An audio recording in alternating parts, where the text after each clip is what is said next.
હવે આગળ વાત કરીએ તો કડીની ખાનગી હોસ્પિટલ ભાજપનું ઠાકોર સંમેલન યોજાયું। ભાજપ નેતા અલ્પેશ ઠાકોર ઉપસ્થિત રહ્યા। ભાજપ જનતા પાર્ટીના સમાજલક્ષી સભાઓ અને મીટિંગ યોજવામાં આવી। કડી વિધાનસભાની ચૂંટણી ભાજપ દ્વારા ઠાકોર સમાજનું સંમેલન કરાયું। અલ્પેશ ઠાકોરે કહ્યું કે આપણા કામો જોતા હોય, આપણી જરૂરિયાતો જોતી હોય તો ભારતીય જનતા પાર્ટીને મત આપો। જેમ જેમ કડી વિધાનસભા 24ની પેટા ચૂંટણી નજીક આવતી જાય છે તેમ તેમ પ્રચાર પ્રસારનો ધમધમાટ પૂરજોશમાં ચાલી રહ્યો છે।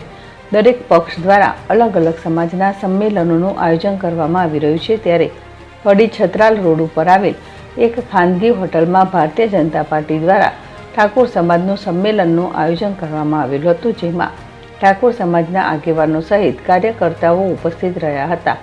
કડી વિધાનસભાની ચૂંટણી આગામી 19 જૂનના રોજ યોજાવાની છે। જ્યારે ગણતરીના દિવસો હવે ચૂંટણીના બાકી રહ્યા છે, ત્યારે ભારતીય જનતા પાર્ટી, કોંગ્રેસ સહિતના પક્ષો દ્વારા અલગ અલગ પ્રકારે પ્રચાર પ્રસાર કરવામાં આવી રહ્યો છે। ત્યારે કડી ભારતીય જનતા પાર્ટી દ્વારા ઠાકોર સમાજના કાર્યકર્તાઓનું સંમેલનનું આયોજન કરવામાં આવેલ હતું। છત્રાલ રોડ ઉપર આવેલ એક ખાનગી હોટલમાં સંમેલનનું આયોજન કરવામાં આવેલ હતું, જેમાં ગાંધીનગરના ધારાસભ્ય અને ઠાકોર સમાજના અગ્રણી અલ્પેશ ઠાકોર ઉપસ્થિત રહ્યા હતા અને તેમને જણાવ્યું હતું કે આ સીટ ખાલી ઠાકોર સમાજની છે તેવી વાત કેમ કરો છો? આ સીટ ઉપર પાટીદાર સમાજ, ઠાકોર સમાજ અને અન્ય સમાજો, દલિત સમાજ સહિતના લોકો રહે છે। નરેન્દ્રભાઈ એવું કહે છે કે જે યોજનાના લાયક છે તેમને યોજનાનો ફરજિયાત લાભ લેવો જોઈએ। સરકારી યોજનાનો લાભ લેવા માટે તમે કેમ વંચિત રહી જાઓ છો? જ્યારે નરેન્દ્રભાઈ આવ્યા તે પહેલાં અનેક ઠેકાણે આતંકવાદીઓ હુમલા થતા હતા અને લોકો તપાસ કરીશું તેમ કહીને બેસી જતા હતા, પરંતુ જ્યારથી નરેન્દ્રભાઈ આવ્યા ત્યારથી દેશ અને ગુજરાત બદલાયું। પહેલાં કાશ્મીર જેવા અનેક ઠેકાણા ઉપર આતંકવાદીઓ હુમલા થતા હતા। નરેન્દ્રભાઈ આવ્યા અને આતંકવાદી હુમલા થયા તો નરેન્દ્રભાઈની એક જ વાત છે કે તમે નિર્દોષોને મારશો તો અમે તમારા ઘરમાં આવીને તમને મારીશું।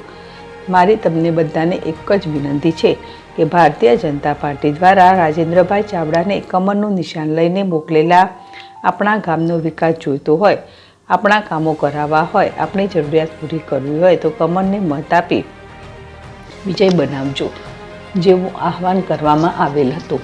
આ સંમેલનમાં રાજ્યસભાના સંસદ મયંક નાયક, ધારાસભ્ય લવિંગજી ઠાકોર, સુખાજી ઠાકોર, ગુજરાત પ્રદેશ કિસાન મોરચાના ઉપાધ્યક્ષ પ્રકાશ પટેલ, ગુજરાત પ્રદેશના ઉપાધ્યક્ષ તેમજ પ્રભારી કડી ભારતીય જનતા પાર્ટીના તાલુકા પ્રમુખ શૈલેષ ઠાકોર, રાજુજી ઠાકોર સહિતના કાર્યકર્તાઓ ઉપસ્થિત રહ્યા હતા। ભાવિન ભાવસાર, જેડેશ ટીવી, મહેસાણા।